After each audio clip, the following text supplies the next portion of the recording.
मंगल ग्रह में जीव सत्ता है क्या नहीं, इसका अनुसंधान करते हैं। सारा दुनिया में निरंतर संघर्ष चलता है, कौन किसको खा जाएगा। शीत के समय में गर्मी हुआ, ये इतिहास है। श्रद्धा और एकाग्रता ज्ञानार्जन का सर्वश्रेष्ठ माध्यम है। ये कोई कल्पना नहीं है, कोई कुसंस्कार नहीं है। आज वैज्ञानिकों ने इसको सत्य साबित कर दिया। कोविड के समय में हमने देखा, जब मानव को बंदी बना दिया गया, प्रकृति आनंद में उद्वेलित हो गई।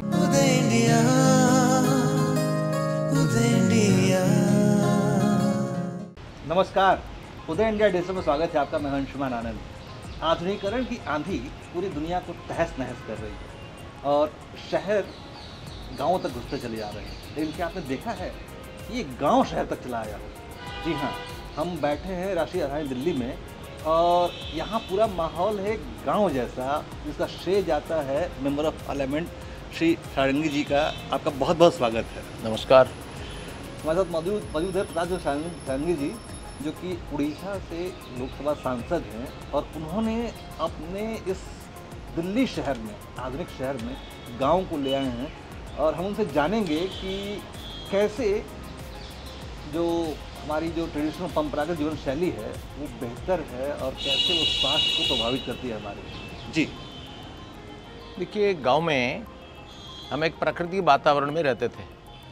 आजकल गांव में भी नगरीकरण का दुष्प्रभाव के कारण ये प्राकृतिक वैभव समाप्त होते जा रहा है। दिल्ली में आपको कहीं एक मिट्टी का घर नहीं मिलेगा। गांव में भी कंक्रीट जंगल बन गया है। कंक्रीट के जंगल के कारण ज़्यादा ताप विकिरण होता है और निर्माण के समय में ज़्यादा प्रदूषण होता है। दिल्ली में जब पराली की बात आई तब सब लोगों ने बोला कि 100% प्रदूषण पराली के कारण हो। मुझे लगता है पराली का योगदान प्रदूषण में 10% से ज़्यादा नहीं है। ज़्यादा प्रदूषण का कारण है माइनिंग्स, इंडस्ट्रीज़, कंस्ट्रक्शन और जो व्हीकल्स। कंस्ट्रक्शन का बहुत बड़ा योगदान है। इसलिए हमको विपरीत गति में सोचना पड़ेगा, विपरीत रीति में, कि फिर कैसे हमको प्रकृति के साथ जीने का कौशल को हासिल करना पड़ेगा। To live with nature. हम प्रकृति के विरोध में एक भयंकर युद्ध छेड़ दिया और इस जंग के कारण मानव जीवन विपर्यस्त हो गया है। कोविड के समय में हमने देखा, जब मानव को बंदी बना दिया गया, प्रकृति आनंद में उद्वेलित हो गई। हाथी लोग रास्ते में चलते गए, हाथियों ने नदी में स्नान किया, मयूर नाचने लगे रास्ते में। ऐसा दिव्य परिवेश मनुष्य को बंदी बनाने से हुआ, क्योंकि मनुष्य ही प्रकृति का सबसे बड़ा विनाशकारी है। ये बायोडाइवर्सिटी को वाघ नहीं खत्म करता, हाथी नहीं खत्म करता, मनुष्य ही खत्म करता है। विश्व का सर्वश्रेष्ठ प्राणी अपना स्वार्थ के लिए सारा विश्व को ध्वंस करता है। इसलिए मनुष्य को नियंत्रित रहना चाहिए। पर्याप्त उत्पादन चाहिए, लेकिन संयमित उपभोग चाहिए और सुषम वितरण चाहिए।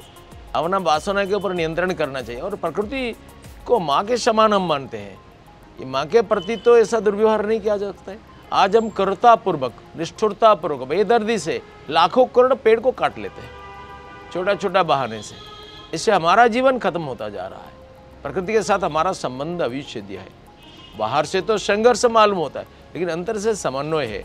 हमको ऑक्सीजन चाहिए, प्राणवायु। ऑक्सीजन कहाँ से आता है? पेड़ों से आता है। और उनको कार्बन डाइऑक्साइड चाहिए, हमसे जाता है। ऐसा दिव्य संबंध परमात्मा ने सृष्टि की प्रारंभ से बना दिया। इसको खंडन करना महापाप है और सृष्टि का विरुद्ध है। इसलिए हमारा जो प्राकृतिक संसाधनों से हमारा घर बनाना ये बहुत सही है। इसका मतलब मैं नहीं बोलता हूँ कि कंक्रीट का घर नहीं बनेगा। कंक्रीट का घर भी बनाना चाहिए, इसकी आवश्यकता है, उपयुक्ता है जहाँ पर बनेगा। सामान्य जन को इसके लिए ज़मीन बेच करके, चोरी करके घर बनाना ये गलत है। और ऐसा घर मैं समझता हूँ जो सरकारी अनुदान से बनता है, बना जा सकता है। गांव में ये घर का कीमत बहुत कम है। जैसे हमने कट बनाया, ये कट का कीमत शून्य है। अपना श्रमदान करो, मिट्टी गोबर मुफ्त में मिलता है, कट बन जाएगा, सोफा सेट बन जाएगा। लेकिन आप लकड़ी से करोगे तो लाखों रुपया खर्चा होगा। गरीब लोग कहाँ से लाएगा? अच्छा, दूसरी बात है, ये अत्यंत स्वास्थ्यप्रद है। मिट्टी गोबर से बनने के कारण ये जीवन तत्व से भरा है। मिट्टी खुद एक जीवन स्पंदन है। मिट्टी के बिना जीवन का प्रादुर्भाव कठिन है। आप मिट्टी को जड़ वस्तु मानना नहीं चाहिए। अगर जड़ वस्तु होता तो इससे पौधा कैसे उगते? इसमें जीवन का स्पंदन है, जीवन तत्व है। इसलिए मिट्टी को हम आज केमिकल्स दे करके निर्जीव बना देते हैं, इसलिए मिट्टी बंधिया बन जाता है। इसलिए मिट्टी को गोबर से, गौमूत्र से, नीम से पुनः उपजाऊ बना सकते हैं और इसके कारण हमारा स्वास्थ्य भी सुरक्षित रहेगा। इस सारा पदार्थों में कितना मेडिसिनल प्रॉपर्टीज है, ये कोई कल्पना नहीं है, कोई कुसंस्कार नहीं है। आज वैज्ञानिकों ने इसको सत्य साबित कर दिया। हजारों साल पहले हमारे पूर्वजों ने जिस तत्वों को आविष्कार किया था, आज इसका पुनराविष्कार मॉडर्न साइंस ने किया। और इसलिए कोविड के समय में, प्लेग के समय में गोबर में कंक्रीट घर को लिपा जा सकता है। ये जो एटॉमिक एक्सप्लोजन हुआ था जापान में, उस समय में भी ऐसा किया जाता था, क्योंकि इसमें जीवन का हलचल होता है, जीवन का स्पंदन होता है। कंक्रीट में नहीं है। एक घर को कंक्रीट घर को बंद कर दो, 1 महीने बाद इसको खोलो, घर में आप घुसना मुश्किल हो जाएगा। लेकिन गोबर में जो सुवास है, जो प्राण तत्व है, ये बहुत अच्छा है। उस समय में अनुमान करो, हजारों साल पहले हमारा देश में जब राजा महाराजाओं को शासन था, आश्रम कैसा होता था? आश्रम मिट्टी गोबर से होता था, कुटिया बनता था। क्या राजा महाराजा पैसा नहीं था? वो धन का अभाव था? नहीं। तो इतना बड़ा बड़ा दुर्ग हुआ जो 2000 साल बाद भी अभी जीवित है, दृढ़ है। 700 में ख्रीष्टाब्द में हुआ था, 1195 में हुआ था। ये दुर्गमाला आज अविकृत रूप में दृढ़तापूर्वक विद्यमान है। कैसा वास्तुशास्त्र का निर्माण शैली हमारा देश में विकसित किया गया है। फिर भी उस समय में क्यों बड़ा बड़ा भवन बना करके ध्यान भजन नहीं कर देते? कि ध्यान भजन साधना तपस्या के लिए मिट्टी गोबर का घर ही अनुकूल था। नगर में क्यों नहीं बनाया गया? सारा अरण्य गुरुकुल क्यों जंगल में बनाया गया? कि पेड़ों के नीचे प्रकृति के कोल गोद में मानव का मन स्थिर हो जाता है।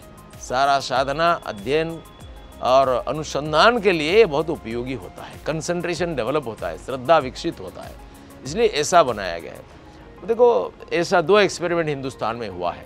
एक शांति निकेतन में, एक उड़ीसा में सत्यवादी में गोपबंधु दास ने किया, उधर रविंद्र ठाकुर ने किया। वो पेड़ों के नीचे बच्चों को पढ़ाया जाता है। आज भी उधर +2 तक पेड़ों के नीचे पढ़ाया जाता है। चारों तरफ मंडली आकार हो करके वो बैठते हैं, क्योंकि इधर प्रकृति का प्रभाव के कारण, प्रकृति माता का वरदान के कारण बालकों का मन स्थिर हो जाता है, अध्ययन में एकाग्र हो जाता है। श्रद्धा और एकाग्रता ज्ञानार्जन का सर्वश्रेष्ठ माध्यम है। इसलिए ऐसा वातावरण में जीवन अत्यंत विकसित होता है, जीवन में श्रद्धा का विकसित होता है, हृदय उदार बनता है और मन स्थिर हो जाता है। शास्त्रों में कहा गया कि सृष्टि के हर कार्य में एक लय होती है, एक कनेक्टिविटी है उसके हर कार्य में। तो आपने जिस प्राकृतिक घर की बात की, वो सृष्टि से इंटरकनेक्टेड आपने बताया उसको, कि वो सृष्टि का हर तत्व से उसका लय मिला हुआ है। बिल्कुल। तो ये आपने निजी तौर पर महसूस किया इस बात को? देखिए, ये कई बंधुओं ने भी मेरे साथ चर्चा किया। इस समय हम चर्चा करके मिट्टी का घर बनाना स्थिर किया। ये कोई बहुत बड़ा अचीवमेंट नहीं मानता हूँ, एक सामान्य विषय है। हमारे कोणार्क मंदिर जिन्होंने किया, पुरी में श्री मंदिर जिन्होंने किया, कितना लय के साथ, कितना तन्मय के साथ उन्होंने किया। एक एक पत्थर में जो किया, आज सैकड़ों साल बाद एक टूटा हुआ पत्थर को विदेश से भी लोग लाखों रुपया दे करके लेने को तैयार है। इसमें जो आर्टिस्टिक वैल्यू है, जो एस्थेटिक सेंस है, ये अतुलनीय है, असाधारण है, अनन्य है। ये श्रद्धा के कारण हुआ। घर द्वार छोड़ करके हमारे शिल्पी कुल ने एकाग्रता से ये जीवंत कीर्ति, ये प्राणवंत अक्षय कीर्ति बनाया। जी, बहुत खूब। तो आपने मुख्य बात ये है कि आश्चर्य, आपने सही कहा कि आश्चर्य की बात नहीं है घर बनाना, लेकिन दिल्ली में ऐसा घर बनाना ये आश्चर्य की बात है। ये आइडिया आपको कहाँ से आया? ये देखिए, हर एक्सेप्शन को लोग चमत्कार मानते हैं। इतिहास क्या है? शीत के समय में गर्मी हुआ, ये इतिहास है। बारिश के समय में बारिश हुआ, ये इतिहास नहीं है। बारिश से मैंने सूखा हुआ, ये इतिहास है। और 5 पैर वाली गाय को देखा, ये इतिहास है। गाय का 4 पैर कोई इतिहास नहीं है। इसलिए किसी आदमी पैसा लूट करके करोड़पति बन गया, ये इतिहास नहीं है, ये सामान्य गति है। किसी आदमी अपना सर्वस्व दे करके जनता की सेवा किया, इसको इतिहास मानते हैं। व्यतिक्रम ही इतिहास है। इसलिए आपको ये आश्चर्य लगता है, इसलिए कि ये व्यतिक्रम है, एक्सेप्शन है। Exception is always history. पिछले कुछ दिनों से हमने देखा कि पर्यावरण का जो संतुलन है वो काफ़ी बिगड़ा हुआ है। यूरोप में गर्मी पड़ रही है, सर्दी के मौसम में बारिश होने लगती है, बारिश के मौसम में सूखा हो जाता है। तो क्या आपको लगता है कि हम प्राकृतिक जीवन शैली अगर अपनाते हैं तो ये सारी व्यतिक्रम दूर हो जाएंगे? ये बिल्कुल, ये इसलिए हुआ है कि मानव का कृतकर्म का फल ये पाश्चात्य में दो ऐसा समाज विज्ञानी का प्रभाव बहुत पड़ा है। एक है हिगेल और एक है मार्क्स। चार्ल्स डार्विन ने इनका जीवन दर्शन के ऊपर एक ग्रंथ लिखा है जिसका नाम है ऑरिजिन ऑफ स्पेसीज। इसमें दो बड़ा भयंकर सिद्धांतों का व्याख्यान हुआ है। एक है स्ट्रगल फॉर एग्जिस्टेंस, दूसरा है सर्वाइवल ऑफ द फिटेस्ट। इससे बड़ा आसुरिक तत्वों का विकास हुआ है, यानी सारा दुनिया में निरंतर संघर्ष चलता है, कौन किसको खा जाएगा। और इस संघर्ष से परिणाम निकला है जो शक्तिशाली सबसे वो बचेगा, जो दुर्बल है मर जाएगा। बात ही नहीं रही। हाँ, बात नहीं। हमारा जीवन में ये विचार ग्रहणीय नहीं है। हमारा भारत में विचार अलग है कि हमारा संघर्ष बाह्य तो देखते हैं, लेकिन अणु से ब्रह्म तक हम एक स्पंदन से स्पंदित है, एक जीवन स्पंदन है। व्यक्ति परिवार का अंग है, परिवार समाज का अंग है, समाज राष्ट्र का अंग है, राष्ट्र पृथ्वी का अंग है, पृथ्वी विश्व का अंग है, विश्व ब्रह्म का छाया है। इसलिए ये सारा ब्रह्मांड एक सूत्र में ग्रथित है। और मैं अगर मानता हूँ कि मैं सारा सृष्टि का अंग हूँ, इसका अन्याय नहीं कर सकता हूँ। पेड़ भी मेरा जीवन का अंग है, वायु भी मेरा जीवन का अंग है। मैं इस सारा सृष्टि तत्वों का एक छोटा सा अंश हुआ हूँ। इसलिए एक जल बिंदु वो बरसात में आया और समुद्र में जाकर के गिरा धीरे धीरे, उन्होंने रोने लगा। समुद्र पूछा क्यों रोते हो? देखो मैं तो नाला से आ गया, लेकिन इधर मेरा अस्तित्व तो खत्म होता है, I am losing my identity. समुद्र ने बोला अरे you are not losing your identity, you are joining a greater identity. अगर तुम इस विराट आइडेंटिटी को स्वीकार नहीं कर सकते हो तो फिर सूर्य किरण से ऊपर में जाओ वाष्प होकर के, फिर बारिश में आओ, फिर नाला में आओ, नदी में आओ और मेरे से मिलो। यही तुम्हारा भवितव्य है। लेकिन ये विराट हिल्लोल कल्लोल विशाल सागर तुम्हारा जीवन का अंश, इसको मान लो तो तुम्हारा जीवन आसान हो जाएगा। इसलिए जब मैं सृष्टि का अंग अपने को मानता हूँ तब मेरे सृष्टि के साथ कोई बैर नहीं हो सकता है। और जिनका जीवन इस महान उदार भाव से अभिमंत्रित हो, ये एक घास के ऊपर कोई चलेगा तो उनको पीड़ा होगी, कोई पेड़ को कोई काटेगा तो उनको जंत्रणा होगी। इसलिए मैं समझता हूँ कि हम प्रकृति से दूर चले गए हैं और प्रकृति के साथ बिल्कुल जंग छेड़ दिया है। बेदर्दी से वृक्षों को काटना, पशुओं को काटना, सारा विश्व का माइनिंग्स करके तोड़ फोड़ करना, इससे पृथ्वी में बहुत सारा प्रदूषण हुआ है। और एक प्रदूषण मुक्त परिवेश को कैसे लाएंगे? फिर पृथ्वी के प्रति, प्रकृति के प्रति श्रद्धा का भाव पोषण करना। हम इसलिए सारे सृष्टि को माँ मानते हैं।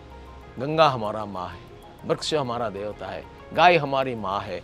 और इस भाव से जो हम करते हैं तो प्रकृति को एक माँ के रूप में मानेंगे तो माँ को आप क्या करते हैं? माँ को शोषण नहीं करते, माँ को लांछित नहीं करते हैं। माँ से दूध जरूर लेते हैं लेकिन माँ को अच्छा खिलाते हैं। गाय को अच्छा रूप में खिला करके, गाय का बछड़ा के लिए आवश्यकता अनुसार दूध रख करके अपना आवश्यकता अनुसार लेना, ये हमारा मानव धर्म है।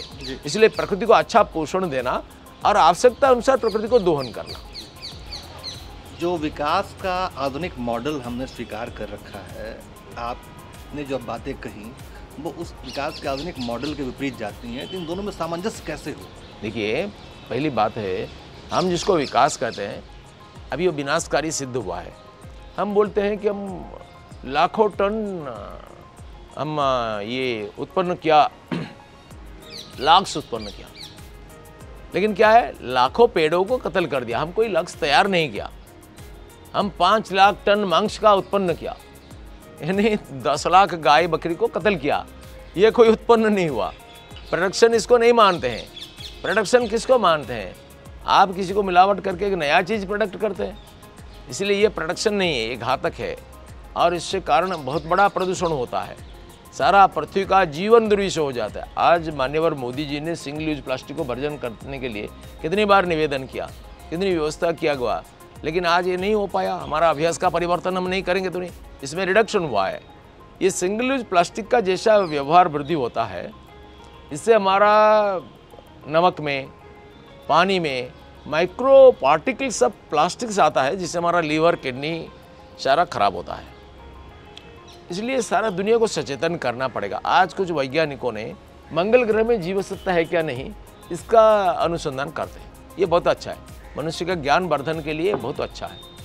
लेकिन कुछ लोग ऐसा सोचते हैं कि वैज्ञानिकों ने भी ये सतर्क कर दिया कि 400 साल के अंतर्गत अगर ये प्लास्टिक का व्यवहार और प्रदूषण रोकेगा नहीं तो विश्व जल जाएगा, भस्म हो जाएगा, पृथ्वी भस्म हो जाएगा, तो हम कहाँ रहेंगे? कुछ लोगों का विचार आया कि चलो हम मंगल ग्रह में रह जाएंगे। मंगल ग्रह में 2, 4, 10, 20 लोग जा कर के रह सकते हैं, लेकिन ये 1000 करोड़ लोगों को कौन मंगल ग्रह को ले जाएगा? इसलिए मैं वैज्ञानिकों को हाथ जोड़कर निवेदन करता हूँ कि मंगल ग्रह के जीव सत्ता का अनुसंधान जितना जरूरी है, उससे बड़ा जरूरी है मानव जीवन में मंगल का अनुसंधान, कैसा मनुष्य का विचार बदले और इस पृथ्वी को हैबिटेबल बनाया जाए, वास योग्य बनाया जाए। इसलिए हमको सोचना पड़ेगा। मनुष्य का व्यवहार परिवर्तन सबसे बड़ा जरूरी है।